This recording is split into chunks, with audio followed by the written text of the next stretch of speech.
Last Thanksgiving, my heart shattered like fragile glass. The table gleamed with my best china, the turkey was perfect, and the scent of pumpkin pie warmed the air. I'd poured my soul into this family dinner, dreaming of laughter and stories, but my grandkids, Emma and Jake, stared at their phones, barely noticing me. When I shared a childhood memory, Emma rolled her eyes and Jake muttered, "Whatever, Grandma." The room seemed to shrink, their disrespect cutting deeper than a winter chill. I wanted to shout, to demand their attention, but a question stopped me cold.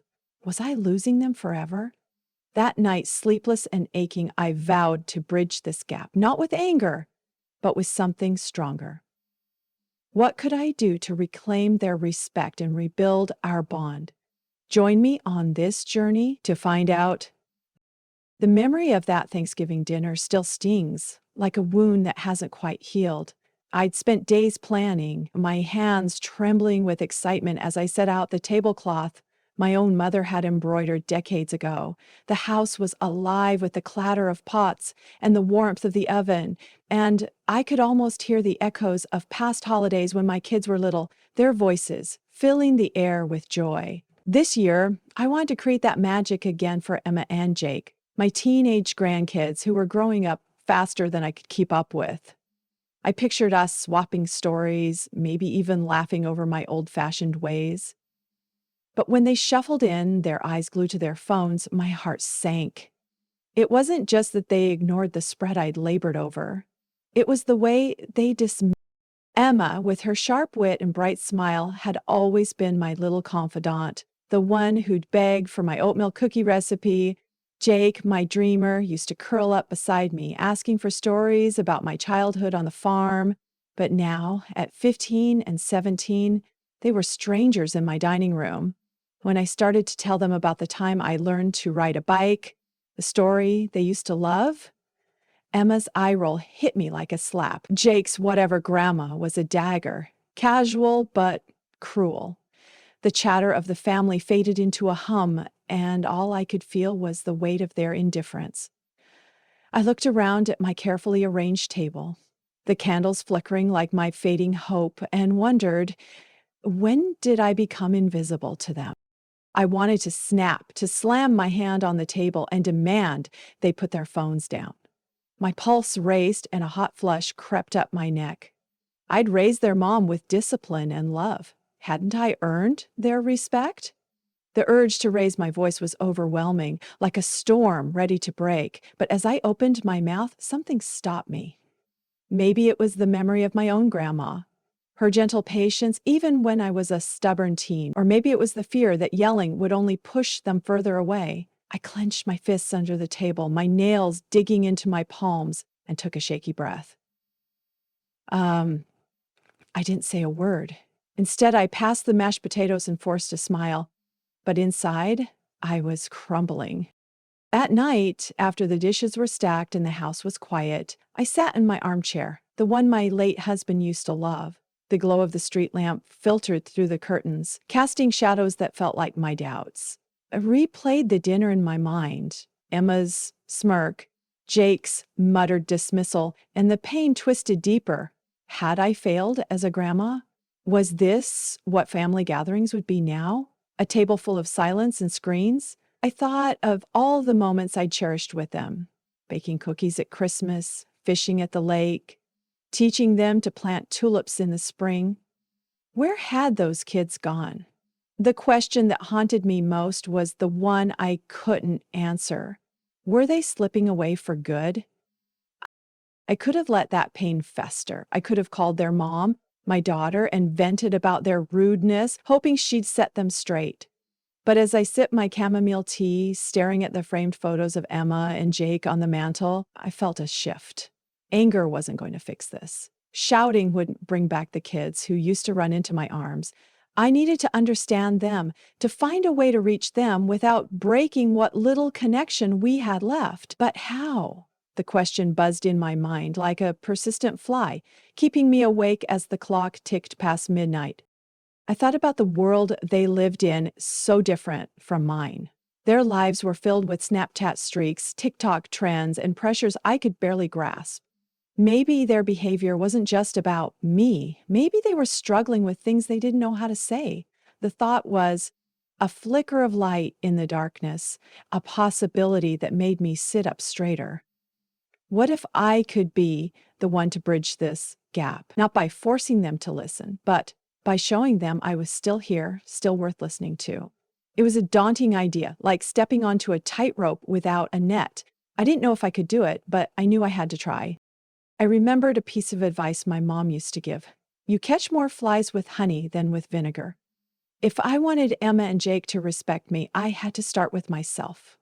I had to stay calm, even when every fiber of my being wanted to react. I had to show them that love doesn't give up, even when it's tested.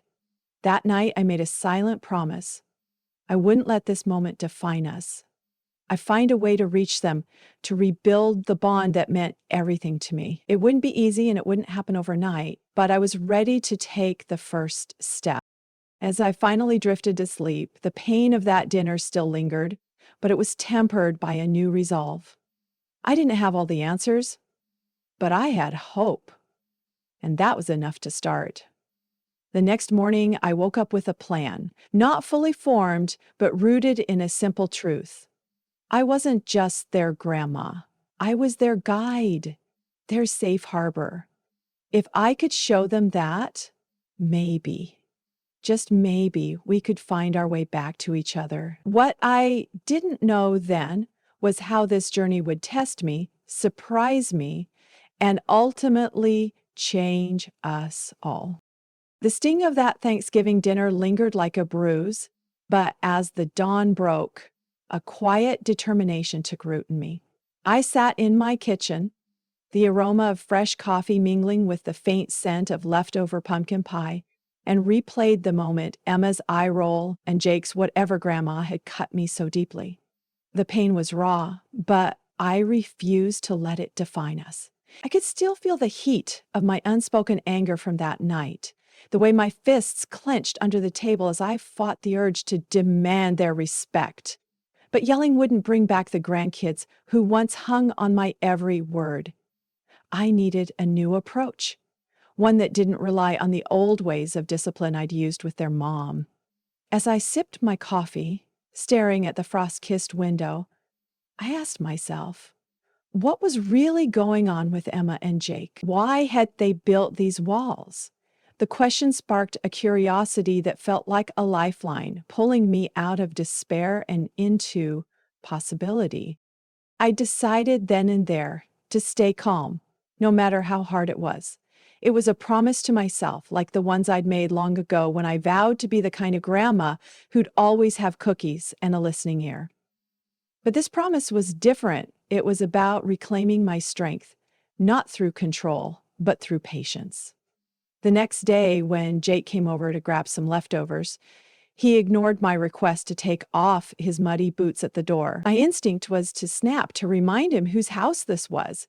Instead, I took a deep breath, the kind you take before stepping into a cold lake, and said, Jake, I'd love it if you could leave your boots by the door next time. Keeps the place cozy. My voice was steady, but my heart pounded. To my surprise, he glanced at me, almost curious, and nodded before heading to the fridge. That tiny moment felt like a victory. A crack in the wall between us. Could staying calm really make a difference? I started to wonder what was driving their behavior. Emma and Jake weren't the same kids who'd begged for piggyback rides or squealed with delight at my homemade lemonade. They were teenagers now, navigating a world I barely understood. Social media, peer pressure, and the constant hum of expectations. I remembered how tough those years were for me, caught between wanting to fit in and finding my own voice. Maybe their disrespect wasn't just about me. Maybe it was their way of wrestling with their own struggles. The thought was like a light bulb flickering on, dim but promising. What if I could understand them better? What if I could see the world through their eyes? To test this, I decided to observe them more closely, not as a judge, but as someone who wanted to learn. One Saturday, Emma came over to help with the Christmas decorations, a tradition she used to love. She was quieter than usual, her fingers fiddling with a strand of tinsel. Instead of filling the silence with my usual chatter, I asked, "How's school going, sweetie? Anything exciting?" She shrugged, but I pressed gently. "Must be a lot on your plate." After a pause, she admitted she was stressed about a big science project and felt like her friends were drifting away. Her voice was soft, almost fragile, and my heart ached for her. I didn't lecture or offer quick fixes. I just nodded and said, "That sounds really tough. I'm here if you need to talk." She didn't say much more, but as we hung ornaments, I felt a shift, like a door creaking open. That conversation stayed with me. Emma's confession wasn't just about school. It was a glimpse into a world where she felt overwhelmed, maybe even invisible. I started to see her eye rolling not as defiance, but as a shield. Jake, too, had his own battles. I noticed how he'd tense up when his phone buzzed with notifications, like he was carrying the weight of a dozen expectations. I began to wonder, were they acting out because they didn't know how to ask for help? The more I thought about it, the more I wanted to be their safe place, not another source of pressure. But how could I show them that without letting their disrespect slide? I knew I couldn't just ignore their behavior. Respect had to go both ways, and I needed to set the tone. But instead of laying down the law like I might have done in the past, I decided to approach it with clarity and calm. The next time Jake came over, he plopped on the couch with his phone during our family game night. My first impulse was to snatch it away, but I remembered my promise. I leaned in and said, "Jake, game night's for connecting, so let's keep phones in the basket. Sound good?" My tone was firm but kind, like I was inviting him to join me rather than ordering him. He grumbled but set his phone down. I caught a flicker of surprise in his eyes, and I wondered, was he testing me? Or was he just used to pushing boundaries? Those small moments of calm started to add up. I wasn't just avoiding fights. I was showing Emma and Jake that I could handle their attitude without losing my cool. It was like laying the first bricks of a bridge, one that could lead us back to each other. But I was still learning, still guessing at what lay beneath their behavior. I didn't have all the answers, and that was okay. What mattered was that I was asking the right questions. What did they need from me? How could I show them I was still their grandma, not just someone they could ignore? As I stood in my kitchen that week, rolling out dough for gingerbread cookies, I felt a quiet resolve. This wasn't about fixing everything overnight. It was about starting somewhere, about choosing love over anger, curiosity over judgment. I didn't know how long it would take or what challenges lay ahead, but I was ready to keep going.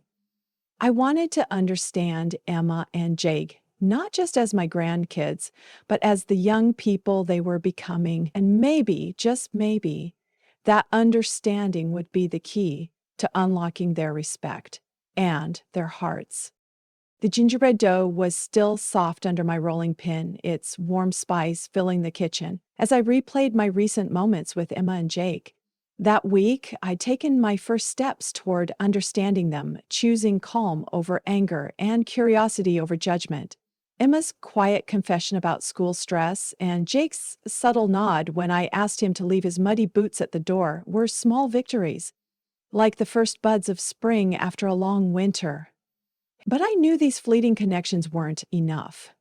Their eye-rolling and muttered dismissals still lingered, reminders that rebuilding our bond would take more than a few kind words. As I cut out cookie shapes, I realized I needed to act, not just think or hope. I had to show Emma and Jake that I was their grandma. Not just a voice they could tune out, but how? I decided to lean into three things: understanding their world, setting clear boundaries, and leading by example. Each step felt like laying a plank on the bridge I was building to reach them. First, I committed to truly seeing things from their perspective.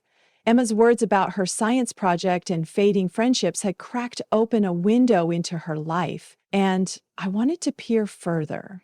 One chilly afternoon, she came over to help rake leaves, her hoodie pulled tight against the autumn wind. Instead of diving into chores, I handed her a mug of hot cocoa and sat on the porch swing, Tell me about your friends, I said, keeping my tone light. She hesitated, then spilled about a group chat that had turned mean, leaving her feeling left out. My heart twinged. She was navigating a world where a single text could wound like a blade. I didn't interrupt or offer old school advice. I just listened, nodding as the swing creaked beneath us. When she finished, I said, "That sounds so hard, sweetie. You're strong for handling it."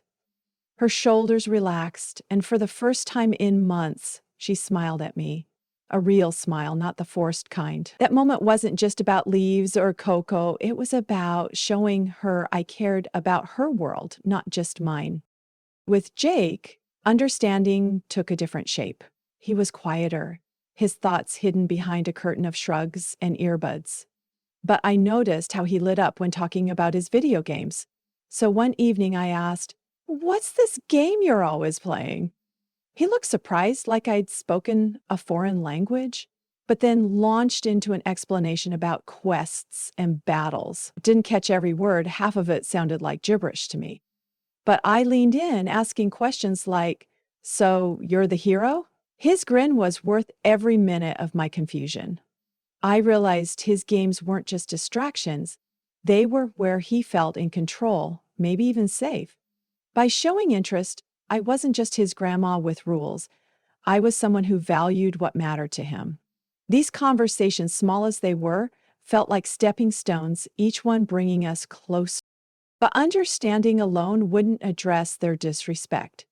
I knew we needed boundaries, clear and steady like the lines on my garden path. I'd always believed kids thrive with structure, but I didn't want to come off as the stern grandma from an old movie. So I chose calm firmness. One Sunday dinner, Jake pulled out his phone while I was serving pot roast, thumbs flying across the screen.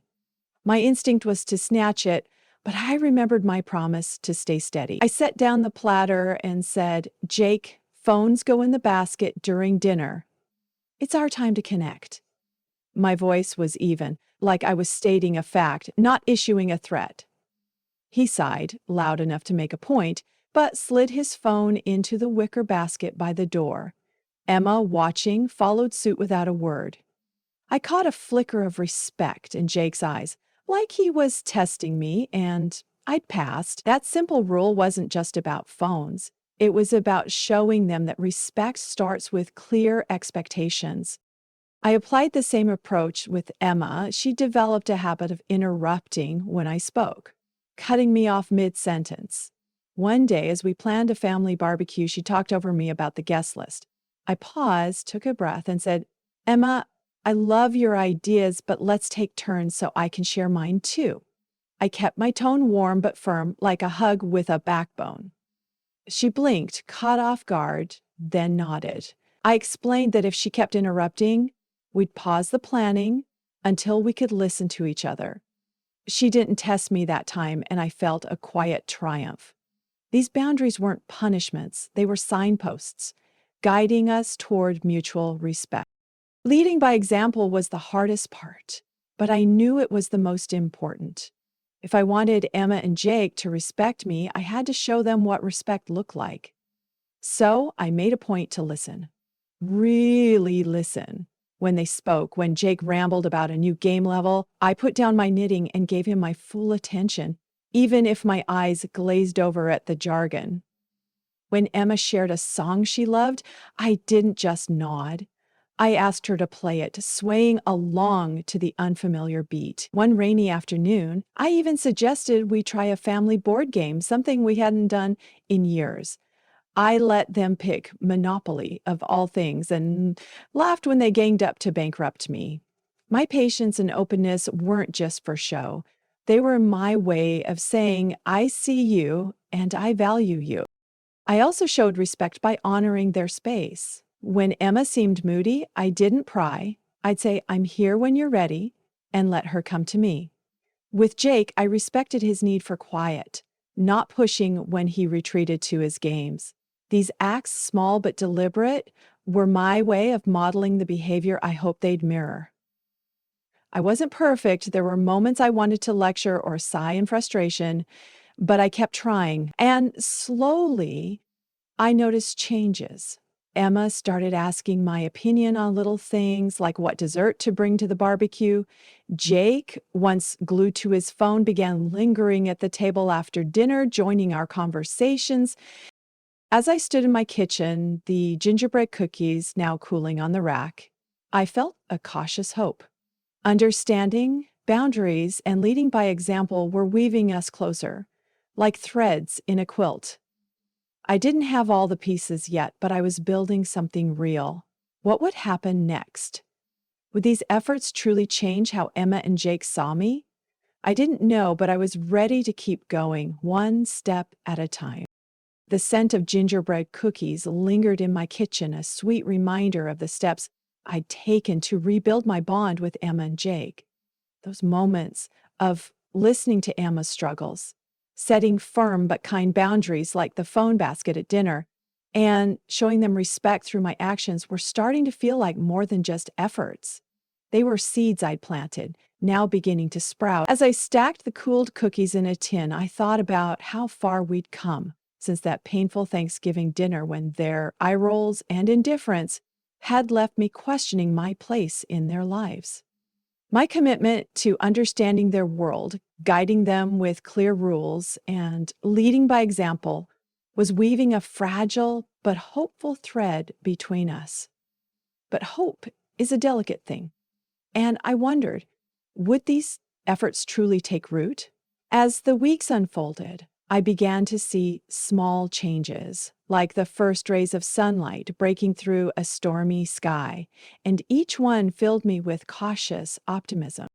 One crisp morning, Emma came over to help with my garden, a task she'd once loved but lately avoided.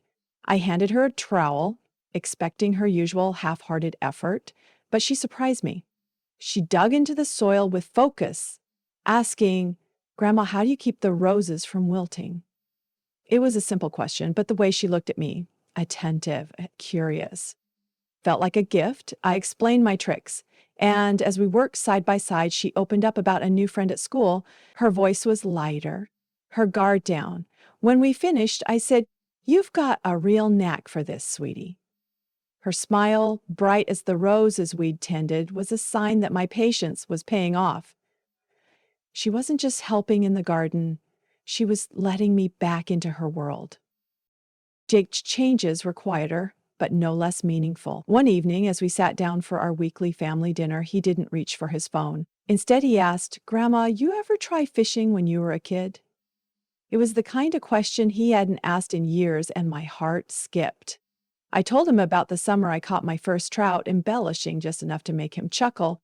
He leaned forward, his usual slouch gone, and even chimed in with a story about a camping trip. The phone basket sat untouched, and for the first time in months, dinner felt like it used to, full of warmth and connection.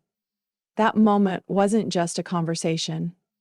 It was proof that the boundaries I'd set were sinking in, giving us space to rediscover each other.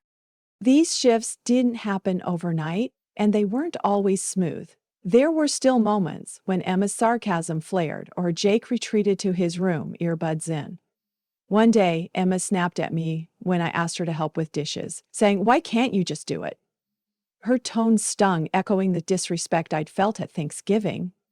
My instinct was to lecture, but I remembered the space I'd promised to give them. I took a breath and said, "I know you're frustrated, sweetie, but I'm here when you're ready to talk."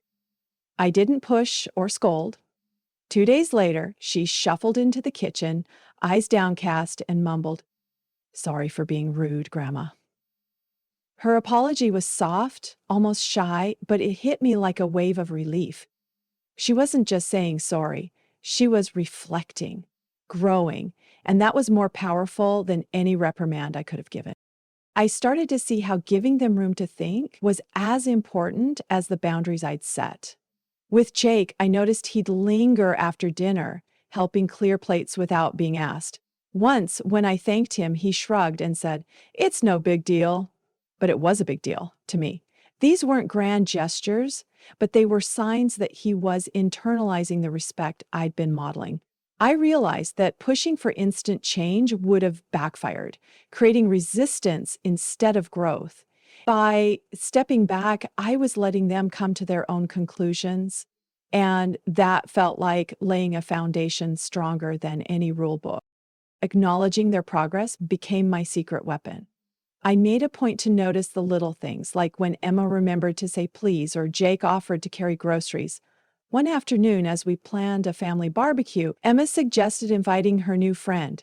I beamed and said, "That's a great idea, Emma. You're really thoughtful."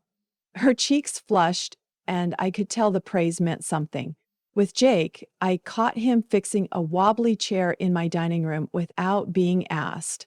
I clapped my hands and said, "Jake, you're a regular handyman." His grin, half embarrassed, told me he was proud. These moments of recognition weren't just about boosting their confidence, they were reinforcing the behaviors I wanted to see more of, like watering a plant to help it grow. I also learned to admit when I was wrong, something that didn't come easily. One day, I overreacted when Jake left his jacket on the floor, snapping, "Can't you ever clean up?" His face hardened, and I saw the wall go back up. Later, I found him in the living room and said, "Jake, I shouldn't have gotten so upset. I'm working on my patience too." My apology wasn't just about the jacket. It was about showing him that mistakes are part of learning, even for Grandma. He nodded, and the tension between us eased, like a knot loosening. That vulnerability wasn't weakness, it was strength, and it brought us closer. I stood in my garden one evening, the air heavy with the scent of blooming jasmine. I reflected on these changes. Emma's smiles, Jake's questions, their small apologies. They were proof that my efforts were working. The bridge I'd been building wasn't complete, but it was stronger, each plank a testament to patience and love. I still had moments of doubt, wondering if these changes would last or if new challenges would test us. But for now, I held on to the warmth of these small victories, each one a step toward the family I dreamed of. What lay ahead, I didn't know, but I felt ready to face it, armed with the lessons I'd learned and the hope that Emma and Jake were starting to see me not just as Grandma, but as someone worth respecting. The jasmine in my garden glowed under the moonlight, a quiet testament to the small victories I'd savored with Emma and Jake. Their smiles, Jake's unexpected questions, Emma's shy apology, and those fleeting moments of respect had woven a fragile but beautiful thread through our family. The garden, once a place of solitary reflection, now felt like a symbol of growth. Not just for the roses, but for us. The pain of that Thanksgiving dinner, when their indifference had cut so deeply, was fading, replaced by a warmth that grew with each Sunday dinner. As I stood there, I realized we weren't just mending a crack, we were building a bridge strong enough to last. Those small changes I'd seen were blossoming into something more, and our family was finding its way back to each other. Now, our Sunday dinners are a far cry from that tense Thanksgiving. The phone basket sits by the door, untouched, as Emma shares stories about her new friend and Jake cracks jokes about his latest camping trip. Last week, he even asked, "Grandma, can you teach me your pot roast recipe?" I nearly dropped my fork, then laughed, saying, "Only if you promise not to burn the kitchen down." The table erupted in giggles, and I felt a glow that no candle could match. These moments aren't just meals, they're a tapestry of connection, each laugh and story stitching us closer. Emma's once sharp edges have softened, and Jake's slouch has given way to a quiet confidence. They're not perfect, neither am I, but we're learning together. I've learned that love, patience, and clear boundaries can work wonders. Listening to Emma's struggles without judgment, setting rules like no phones at dinner, and showing respect even when I wanted to scold, these weren't just tactics, they were acts of faith. I let go of small battles, like Jake's messy jacket, and invited them to plan our summer barbecue, giving them a voice. When Emma suggested a playlist, I said, "Great choice, sweetie," and watched her beam. Praising their efforts and admitting my own mistakes, like when I snapped over clutter, showed them that respect is a two-way street. These steps, small but steady, turned our gap into a path we walk together. If you're feeling ignored by your kids or grandkids, let me tell you, you don't need to fight to be heard. Stay calm, even when it's hard, and listen with your heart. Set rules that guide, not punish, and show them the respect you seek. It's not about instant fixes. It's about planting seeds and trusting they'll grow. My journey with Emma and Jake taught me that patience can heal what anger can't. We're not done. There'll be new challenges, but I know we'll face them as a family. So, what about you? Have you felt that sting of being overlooked by the ones you love? Try these steps. Listen, set boundaries, and lead with love. Then share your story with me, maybe in a comment or a quiet moment with a friend. Let's keep building these bridges, one small victory at a time.